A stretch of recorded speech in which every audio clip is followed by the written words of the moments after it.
नमस्कार। ज्योतिषीय श्रृंखला की इस कड़ी में आपका हार्दिक स्वागत है।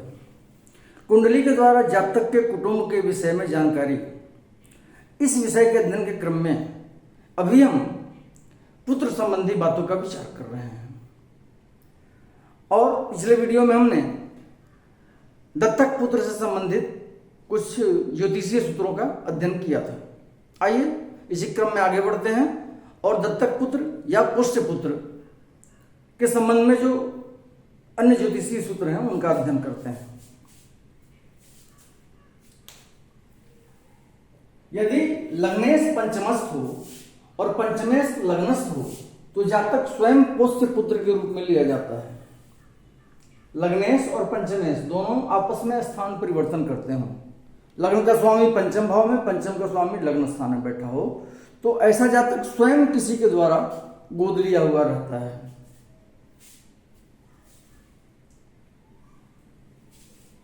यदि स्वगृही शनि पंचम भाव में स्थित हो और उस पर चंद्रमा की दृष्टि पड़ती हो तो जातक को दत्तक पुत्र होता है। अपने घर में स्थित शनि अर्थात मकर या कुंभ राशि में स्थित होकर के शनि पंचम भाव में बैठा हुआ और उस पर चंद्रमा की दृष्टि पड़ रही हो तो वैसे जातक को दत्तक पुत्र का योग बनता है। अगला सूत्र है, यदि पंचम स्थान में शनि की राशि हो और उसमें बुध बैठा हो तथा चंद्रमा से दृष्ट हो तो जातक को कृत पुत्र होता है। यदि पंचम भाव में शनि की राशि हो अर्थात पंचम भाव में या तो मकर राशि हो या कुंभ राशि हो और उसमें बुध बैठा हुआ हो पंचम भाव में और चंद्रमा से दृष्ट हो, चंद्रमा की दृष्टि पंचम भाव में बैठे हुए बुध पर पड़ रही हो तो ऐसे जातक को कृत पुत्र होता है। जो द्वादश पुत्र के बारे में बताया गया है, मनु ने जो बताया है उसमें कृत पुत्र होता है जिसे मोल दे करके लिया जाए, दान चुका करके उसका पेमेंट करके यदि कोई बच्चा खरीदता है तो वैसे पुत्र को कृत पुत्र कहा जाता है। तो वैसे जातक को कृत पुत्र होता है। अगला सूत्र है, यदि शनि पंचम स्थान में हो और मंगल के सप्तमांश में हो तथा किसी भी ग्रह से दृष्ट न हो तो जातक को कृत्रिम पुत्र होता है। यदि शनि पंचम भाव में बैठा हुआ हो और मंगल के सप्तमांश में हो अर्थात मेष राशि या वृश्चिक राशि के सप्तमांश में हो तथा कोई भी ग्रह वैसे शनि को नहीं देख रहा हो तो वैसे जातक को कृत्रिम पुत्र होता है। कृत्रिम पुत्र किसको बोलते हैं? जब कोई व्यक्ति किसी युवा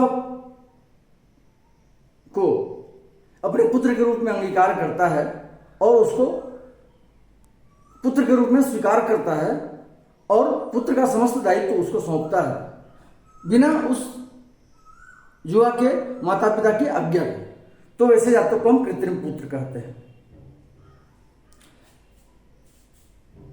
पाठांतर से यह भी पाया जाता है कि सप्तम भाव में मंगल की राशि हो।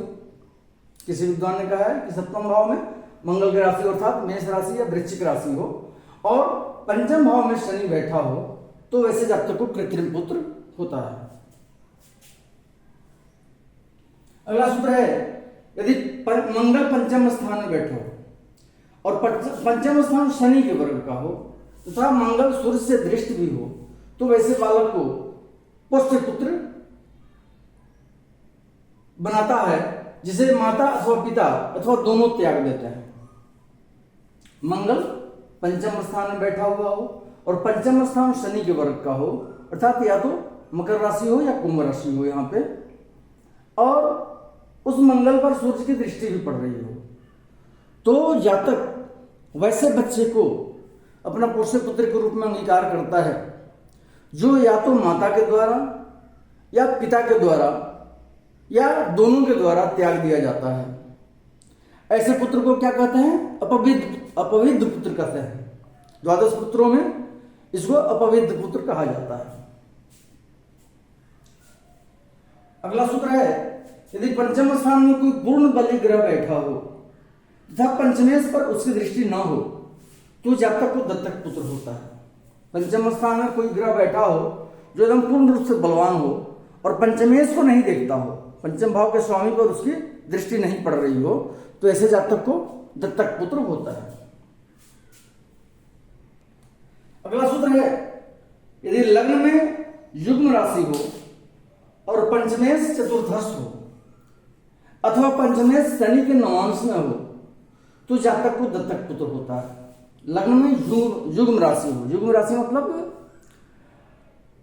समराशि, जैसे वृश्चिक हो गया, कर्क हो गया, और ये कन्या, वृश्चिक, मकर और मीन, ये युग्म राशियां हैं, इनको समराशि बोलते हैं। तो लग्न में युग्म राशि हो और पंचम भाव का स्वामी चतुर्थ स्थान में बैठा हो या पंचमेश शनि के नवांश में होकर के बैठा हुआ हो तो वैसे जातक को दत्तक पुत्र का योग बनता है। एक अन्य टीकाकार ने, ज्योतिर्निबंध के टीकाकार ने लिखा है कि यदि जन्म लग्न युग्म राशि का हो, किसी को अलग तरीके से परिभाषित किया है कि जन्म लग्न युग्म राशि अर्थात समराशि का हो और पंचमेश लग्न में बैठा हो, पंचम भाव का स्वामी लग्न में बैठा हुआ हो, या पंचमेश चतुर्थ भाव में बैठा हुआ हो और पंचमेश शनि के नवांश में हो, तो वैसे जातक को दत्तक पुत्र का योग बनता है। दत्तक पुत्र से संबंधित कुछ और ज्योतिषीय सूत्रों के साथ हम पुनः अगले वीडियो में उपस्थित होंगे। नमस्कार।